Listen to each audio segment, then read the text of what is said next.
Welcome to the Profitable Painter Podcast. The mission of this podcast is simple: to help you navigate the financial and tax aspects of starting, running, and scaling a professional painting business. From the brushes and ladders to the spreadsheets and balance sheets, we've got you covered. But before we dive in, a quick word of caution. While we strive to provide accurate and up-to-date financial and tax information, nothing you hear on this podcast should be considered as financial advice specifically for you or your business. We're here to share general knowledge and experiences, not to replace the tailored advice you get from a professional financial advisor or tax consultant. We strongly recommend you seeking individualized advice before making any significant financial decision. This is Daniel, the founder of Bookkeeping for Painters. And this is Richard, tax director of Bookkeeping for Painters. And Daniel and I are doing a little something special this week. We are in Savannah, Georgia. Beautiful city, lots of architecture and history. But we are here for the PCA Craftsman Expo that's going on in the month of October. Yeah, super excited. We were here a little bit early, so we got to check out some of the sites. We were walking around Savannah, really beautiful. We actually went to the, what was it called? The Beehive?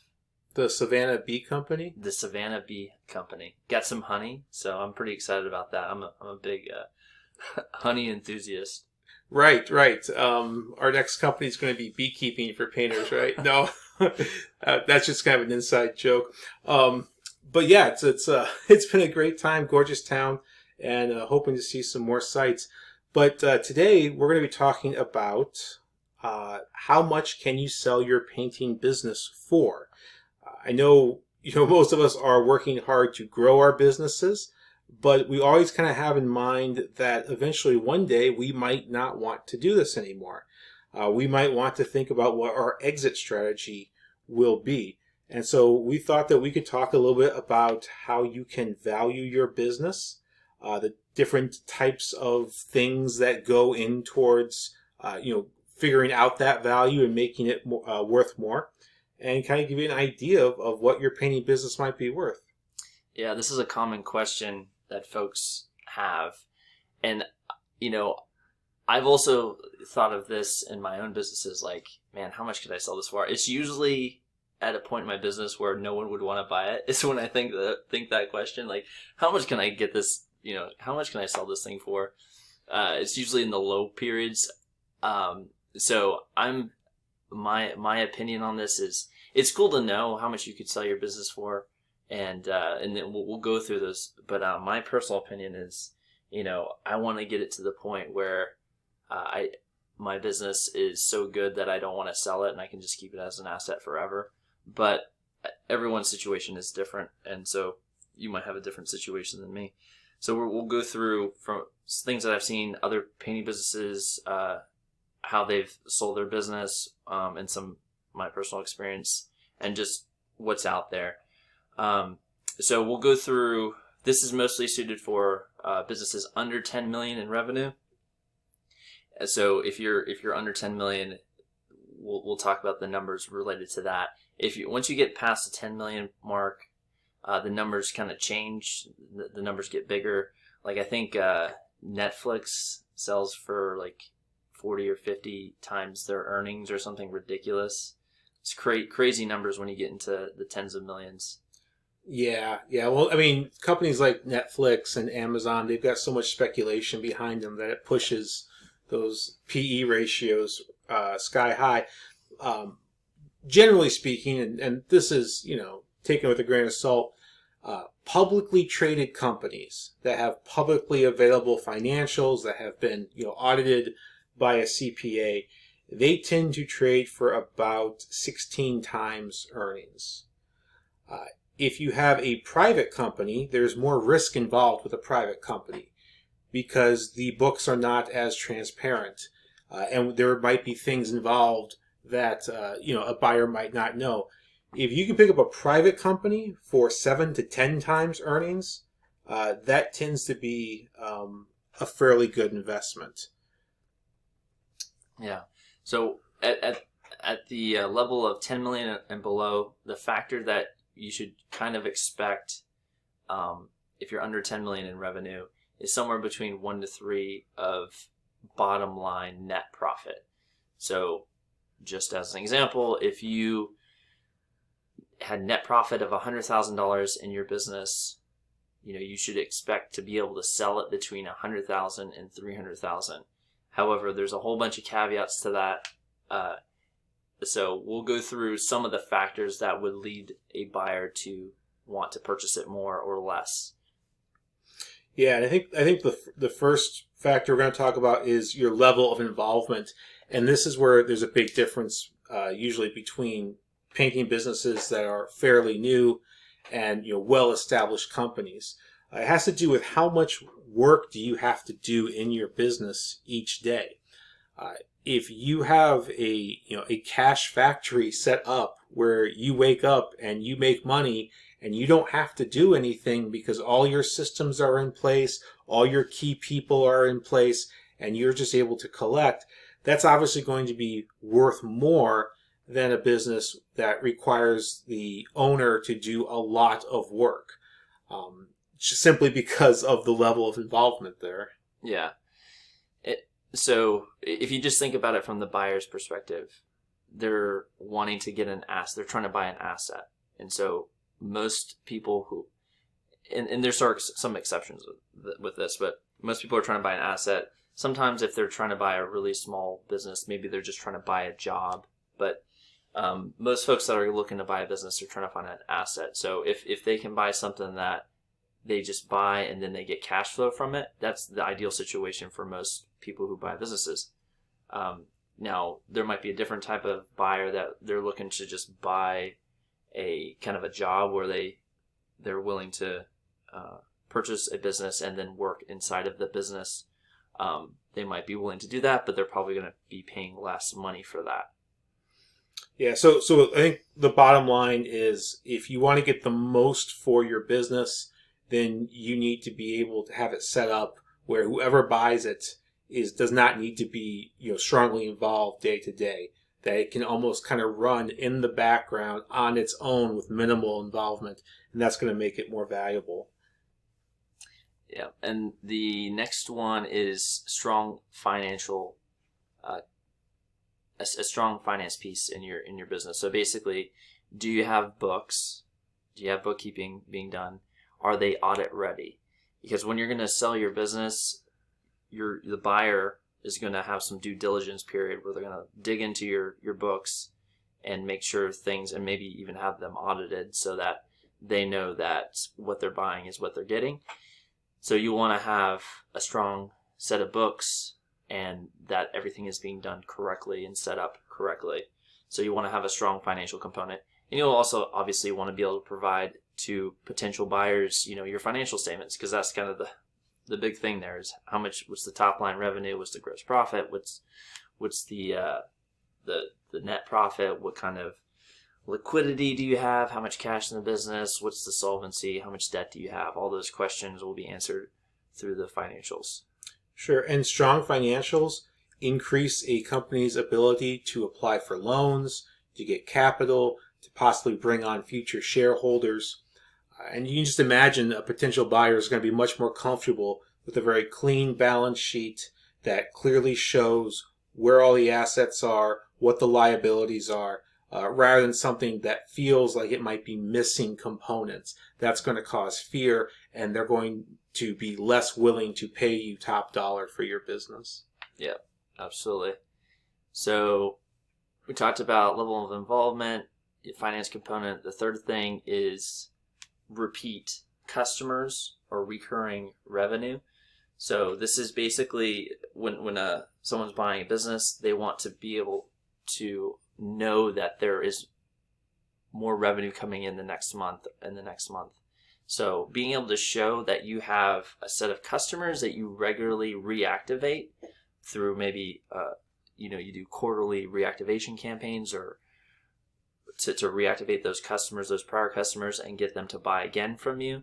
Being able to show that is super important when you're selling your business.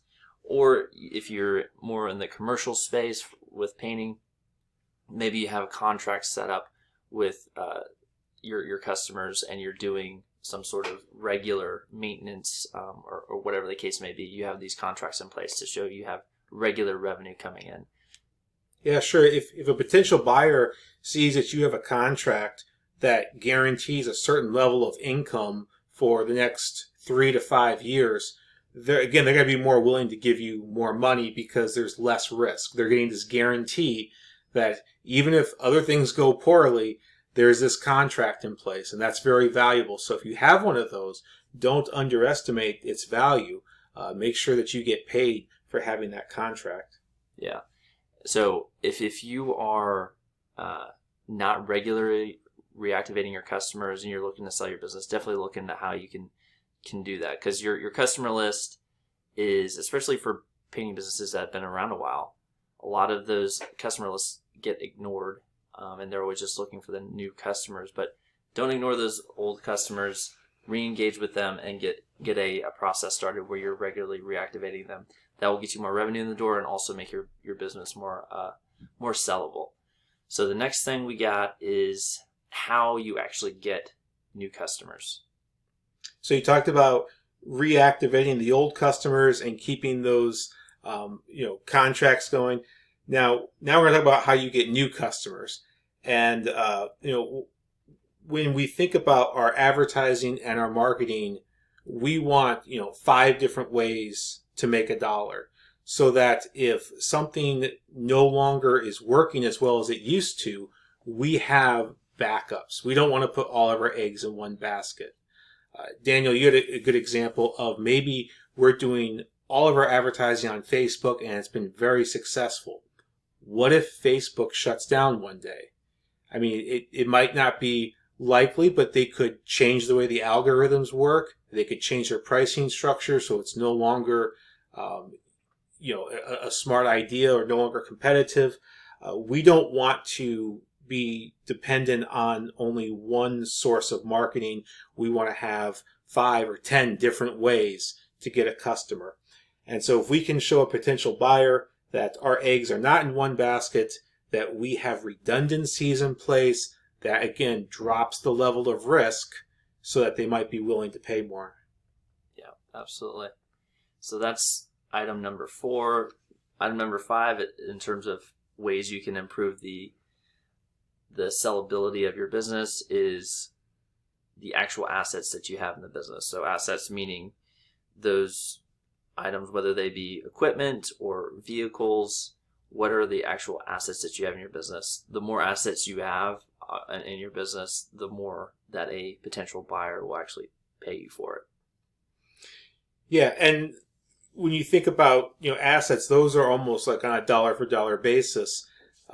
If you are valuing your company at, say, 3x profit, but then you're also going to transfer $100,000 of vehicles, equipment, and things like that, then you need to get paid for that $100,000 on top of the 3x that you're getting for the profit. So assets are very valuable. If you have a lot of them, you want to make sure you're getting paid. If you don't have a lot of assets, and there's nothing wrong with that, you'll receive less for the business. Your valuation is going to be focused more on its potential to make profit. Yeah, absolutely.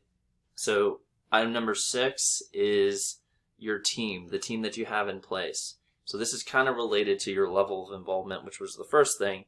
Obviously, if you're not involved in the business, if you get it to the point where you're not involved in the day-to-day operations, you would presumably have a team in place that is taking care of everything. So the better your team is that's involved in your business, the more likely someone is going to give you more money for it. So having a great team is super important for when you're trying to sell your business. Right, and you know how hard it is to find people who are reliable, trustworthy, personable, who work well together. That's a major challenge that most painting business owners face. So when you get that team in place, that is a super valuable part of your business. Don't underestimate, just how much that's worth. People are, so a buyer is not going to be able to step in and bring in strangers and have anywhere near the efficiencies and the profitability that a well-oiled team is going to have. Yeah, and if you think about the buyer, if they're buying a business, and if you are the painting business owner, and you're doing like all the things, a buyer, they're going to pay you a lot less money if you're the key player. I'm going to give you a bunch of money. Now you're going to leave.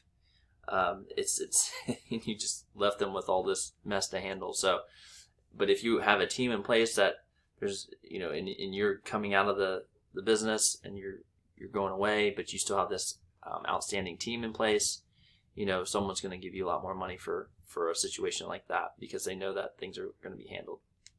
Yeah. And along with your team, you also have processes.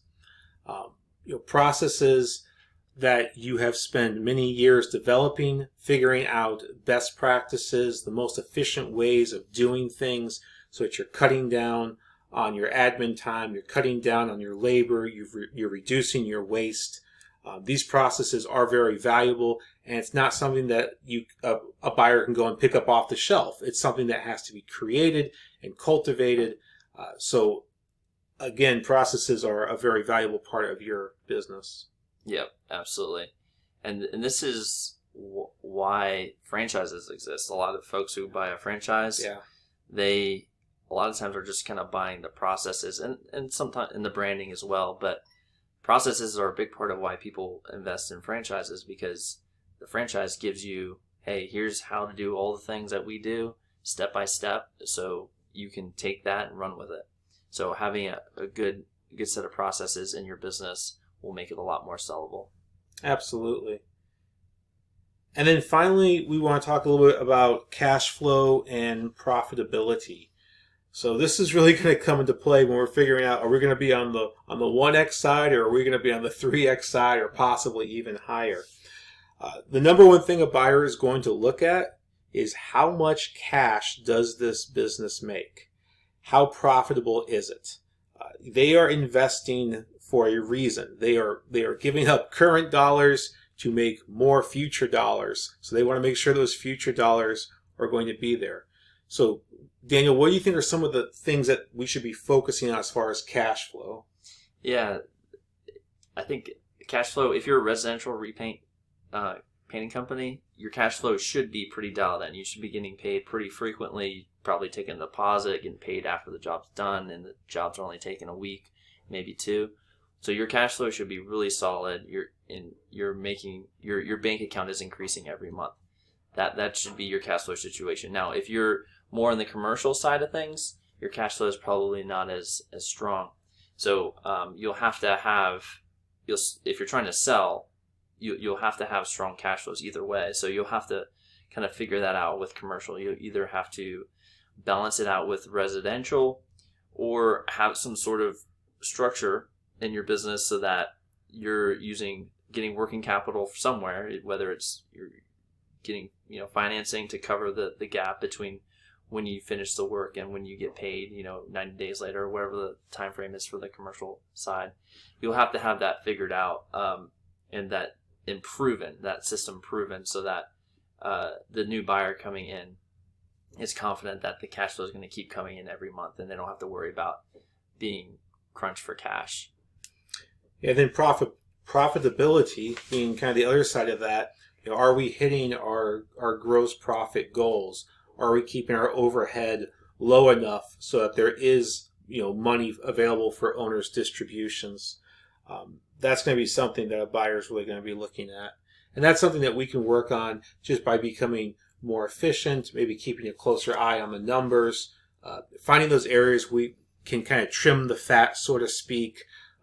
If we're not making our goals, what do we absolutely need to keep, and what can we maybe let go, or what can we do cheaper so that we are going to make those goals? Yeah, and just to go through profitability, the basic numbers you should be hitting, gross profit above average is above 40% gross profit. So that would be, if you can get your gross profit above 40%, that's going to potentially be more attractive to a potential buyer.